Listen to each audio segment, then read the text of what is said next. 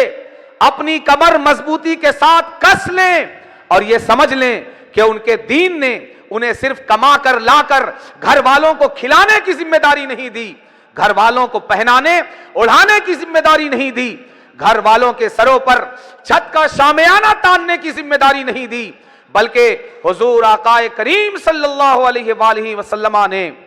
اس مرد کو گھر کے اور گھر والوں کے بہتر اخلاق کی ذمہ داری، بہتر کردار کی ذمہ داری اور نیکیوں کے راستے کا راہی اور مسافر بنانے کی بھی ذمہ داری اس مرد کے کندھوں پر رکھی ہے۔ اور پھر یہ ذمہ داری اس نے صحیح طریقے سے ادا کی یا نہیں کی، یہ سوال کرنے والا کوئی ٹیچر نہیں ہوگا، کوئی ماسٹر نہیں ہوگا، بلکہ یہ سوال وہ ذات میدان محشر میں اسے اپنے سامنے کھڑا کر کے کرے گی جو رب ذوالجلال ہے، جو خالق کائنات ہے، مالک کائنات ہے، رازق کائنات ہے۔ مسلمان مردوں اپنی اس ذمہ داری کے تعلق سے تھوڑی دیر کے لیے احساس کر کے سوچنے کی کوشش کرو کہ یہ ذمہ داری کتنی بڑی ہوگی کہ جس کے تعلق سے سوال کوئی مخلوق نہیں بلکہ ساری کائنات کا خالق تم سے کرے گا۔ اور یہاں ہمارے رب کا کرم، ہمارے رب کی مہربانیاں بھی دیکھو کہ کوئی غیروں کو پوچھتا ہے، کوئی اجنبیوں کے بارے میں سوال کرتا ہے، نہیں، میرے رب کا کرم دیکھو، مہربانی دیکھو، ہم سے اس کی محبت دیکھو کہ وہ ہم سے ہمارے بارے میں تو پوچھے گا ہی، ہم سے ہماری نسلوں کے بارے میں بھی سوال کرے گا کہ بتاؤ تم میرے پاس آ تو گئے، تم کیسے آئے یہ بھی بتاؤ، اور تم دنیا میں اپنے گھر والوں کو کس حال میں چھوڑ کر آئے یہ بھی بتاؤ۔ سبحان اللہ، یہ تو ایک پہیے کی ذمہ داری اور اس کے بارے میں سوال ہوا۔ سرکار آگے ارشاد فرماتے ہیں وَالْمَرْأَةُ رَاعِيَةً فِي بَيْتِ زَوْجِهَا، اور بیوی یہ اپنے شوہر کے گھر میں ذمہ دار ہے، بیوی اپنے سسرال کی نگران ہے، بیوی اپنے سسرال کی نگہبان ہے، بیوی اپنے سسرال کی نگہدار ہے، بیوی اپنے شوہر کے گھر کی محافظ ہے۔ کیا مطلب؟ یہ شوہر جو صبح کو اپنی چٹنی روٹی کا انتظام کر کے اپنے گھر والوں سے سلام کر کے دن بھر کے لیے گھر کے باہر نکل جاتا ہے، دھوپ ہو تو نکلتا ہے، بارش ہو تو نکلتا ہے، گرمی ہو تو نکلتا ہے، سردی ہو تو نکلتا ہے، زمانے کے حالات کچھ ہو، فضاؤں کا مزاج کچھ ہو، موسم کا انداز کچھ ہو، یہ صبح گھر والوں کے کھانے کا انتظام کرنے کے لیے، ان کی ضروریات زندگی کا انتظام کرنے کے لیے گھر سے ٹفن کا جھولا لٹکا کر نکل جاتا ہے، تو یہ اپنے پیچھے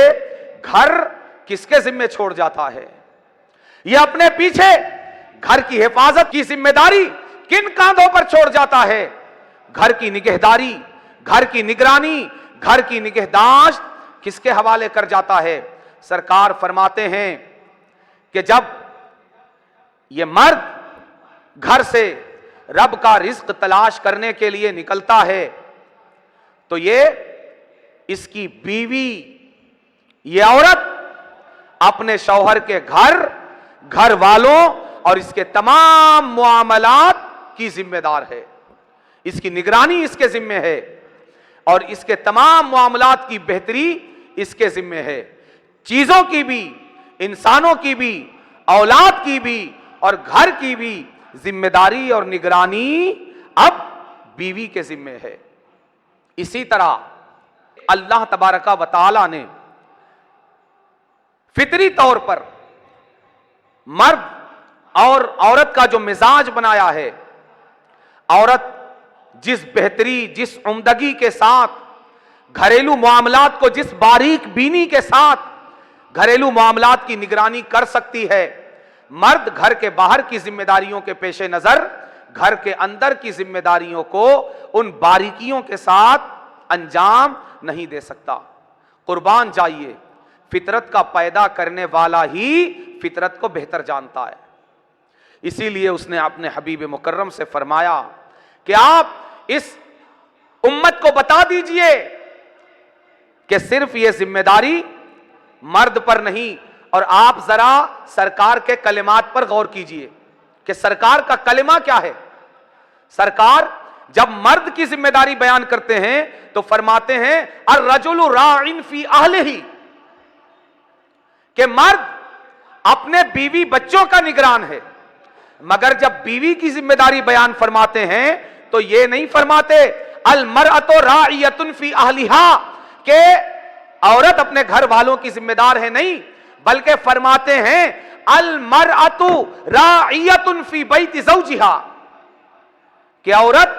گھر کی ذمہ دار ہے، گھر کی عورت گھر کی ذمہ دار ہے۔ سبحان اللہ، آپ ذرا اس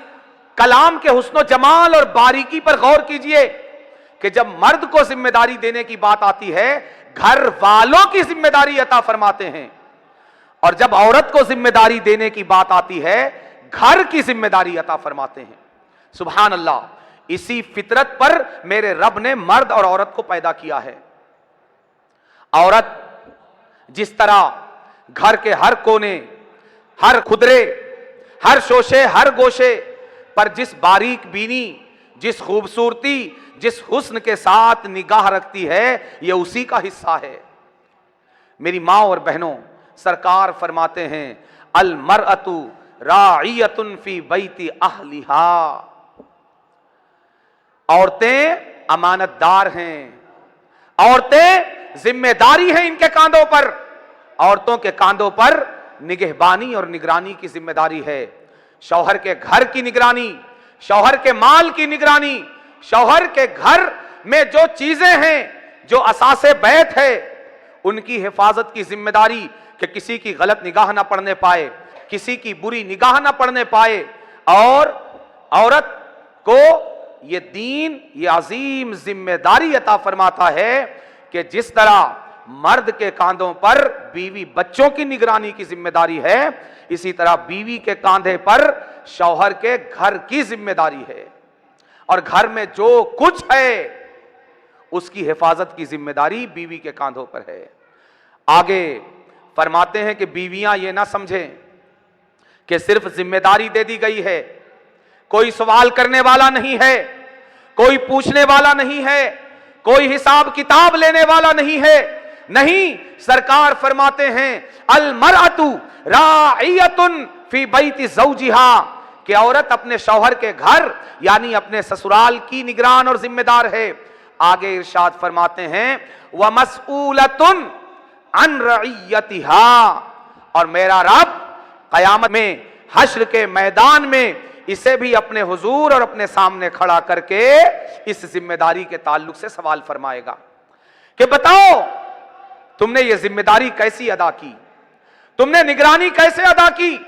تم نے امانت کو پوری امانت داری کے ساتھ امانت کی حفاظت کی یا نہیں، تم نے اپنے شوہر کے گھر کی، اپنے شوہر کے مال کی، اپنے شوہر کی عزت کی، اپنے شوہر کی آبرو کی تم نے حفاظت کی یا نہیں؟ اگر حفاظت کی ہے تو جنت کا راستہ تمہارے لیے منتظر ہے، اور اگر تم نے اس امانت میں خیانت کی ہے تو پھر جہنم کے دہکتے ہوئے انگاروں کو مزید شعلہ زن کرنے کے لیے جہنم تمہارا انتظار کر رہا ہے۔ میری ماں اور بہنوں، یہ عظیم ذمہ داری یہ امت یاد رکھے کہ اس امت کی گاڑی صرف ایک پہیے سے نہیں چلتی، اس امت کے مستقبل کی تعلیم و تربیت کی ذمہ داری صرف کسی ایک کے کاندھے پر نہیں، بلکہ سرکار فرماتے ہیں اس امت کی گاڑی کے دو پہیے ہیں، ایک کا نام مرد ہے، ایک کا نام عورت ہے۔ نہ صرف مرد کی ذمہ داریوں سے کام چلے گا، نہ صرف عورت کی ذمہ داریوں کی ادائیگی سے کام چلے گا، بلکہ کام تب چلے گا جب یہ دونوں پہیے مل کر پوری یکجہتی، پورے اتحاد کے ساتھ گھر کے اور گھر والوں کی نگہداشت اور نگرانی کی ذمہ داری ادا کریں گے، تب جا کر گھر جنت نشان بنے گا، گھر جنت کا نظارہ پیش کرے گا، گھر میں بہاریں آئے گی، خزاں کا موسم رخصت ہوگا اور گھر جنت کا نمونہ بنے گا۔ اللہ تبارک و تعالی ہمارے دین نے ہمیں جو تعلیم و تربیت کی ذمہ داری مردوں اور عورتوں،